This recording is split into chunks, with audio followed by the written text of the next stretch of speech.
بسم اللہ الرحمن الرحیم۔ السلام علیکم ورحمۃ اللہ وبرکاتہ۔ رسول اللہ صلی اللہ علیہ وآلہ وسلم نے فرمایا، جو لوگ اندھیروں میں بکثرت مسجدوں کو جاتے رہتے ہیں، ان کو قیامت کے دن پورے نور کی خوشخبری سنا دو۔ رسول اللہ صلی اللہ علیہ وآلہ وسلم نے فرمایا، جو شخص اللہ اور قیامت کے دن پر ایمان رکھتا ہو، اسے چاہیے کہ خیر و بھلائی کی بات کرے یا پھر خاموش رہے۔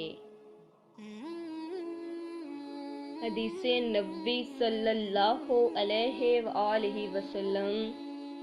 حضور صلی اللہ علیہ وآلہ وسلم گھر تشریف لائے تو روٹی کا ٹکڑا گرا ہوا دیکھا۔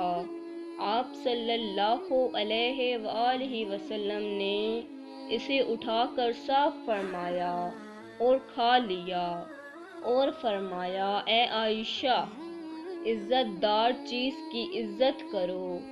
جب اللہ کسی قوم کا رزق چھین لیتا ہے، واپس نہیں کرتا۔ فرمان مصطفیٰ صلی اللہ علیہ وآلہ وسلم، بے شک کسی شخص کا صدقہ اس کی قبر سے گرمی کو دور کر دیتا ہے، اور قیامت کے دن مومن اپنے صدقے کے سائے میں ہوگا۔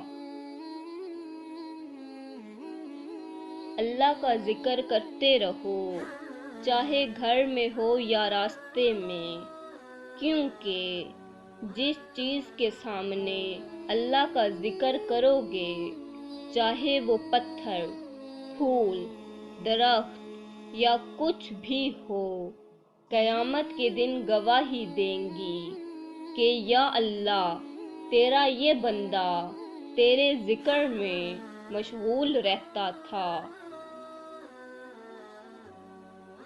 رسول اللہ صلی اللہ علیہ وآلہ وسلم نے فرمایا، تم جب سونے لگو تو چراغ بجھا دو، دروازے بند کر دو، مشکوں کے منہ باندھ دو، اور کھانے پینے کے برتنوں کو ڈھانپ دو۔